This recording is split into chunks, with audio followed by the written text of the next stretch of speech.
With all the snowy weather around at the moment, including these cool drone shots from Europa-Park's Facebook page, it got me thinking about all the times I've visited theme parks in the snow.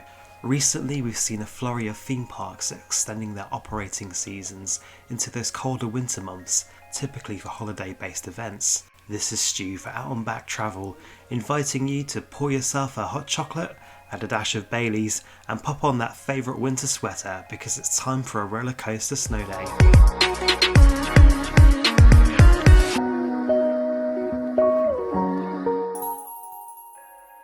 If you are planning a winter theme park trip, before you book I'd recommend a little research into the climate of that region for the time of year you're going. And as always, set your expectations. When you step off the plane and you're nip deep in snow, come on, it's unlikely the rides will be able to open. Save the meltdowns for the snow. Having the right expectations mean you can make the most of the experience. Fujiki Highlands, Japan. I visited Japan's Fujiki at the end of January when the worst of the snow had melted. This meant all their rides were open, and Fujiki has some coasters that will truly melt the heart of even the hardest roller coaster geek. You often see famous images of Mount Fuji on most of the tourist paraphernalia for Japan, but in reality it's actually really rare to see the volcano, as it fecks off for most of the year behind a cloud. Don't look at her, she's shy. I didn't know how lucky I was to get such a clear view of the impressive snow-top peak, and now wish I'd taken more photos. Sorry there's a Gerstlauer in the way. Tivoli Gardens, Denmark. Are there any more Christmassy feels than Tivoli Gardens in the winter season? I cannot gush enough over how magical this place is. To try and keep the hypothermia on the down low, the park had open coal fire bowls that you could gather around to warm yourself. Here's a photo of my family, probably regretting the decision to go on the 200-foot Starflyer when it's minus 10 degrees. Disneyland Paris, France.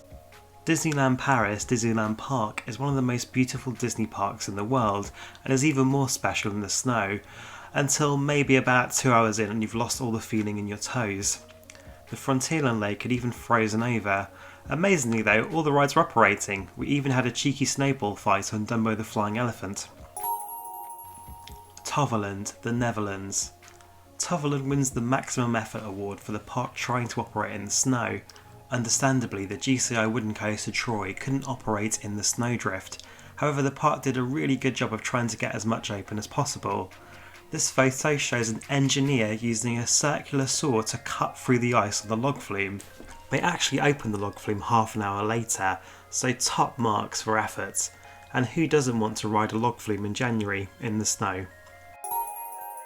Phantasialand, Germany. When I arrived at a snow-covered Phantasialand, things didn't look good. Black Mamba's pits were full of snow, Talikum was shrink-wrapped, but slowly and surely the rides started to open. They even got the mine train up and running. Luckily, Phantasialand has lots of indoor attractions. The Woostown area even had these big yellow snakes which were spewing out glorious warm air, which felt amazing.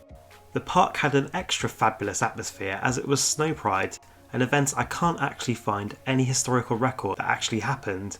So now I'm questioning, did I imagine the drag queens and pride flags due to some kind of hypothermic shock? A special shout out to this dragon which spent most of the day stealing our drinks and trying to eat us. So that's a roundup of theme parks that I've visited in the snow. Have you ever visited a theme park or been on a roller coaster in the snow? Let us know in the comments below, and until next time, stay safe on the way out and back.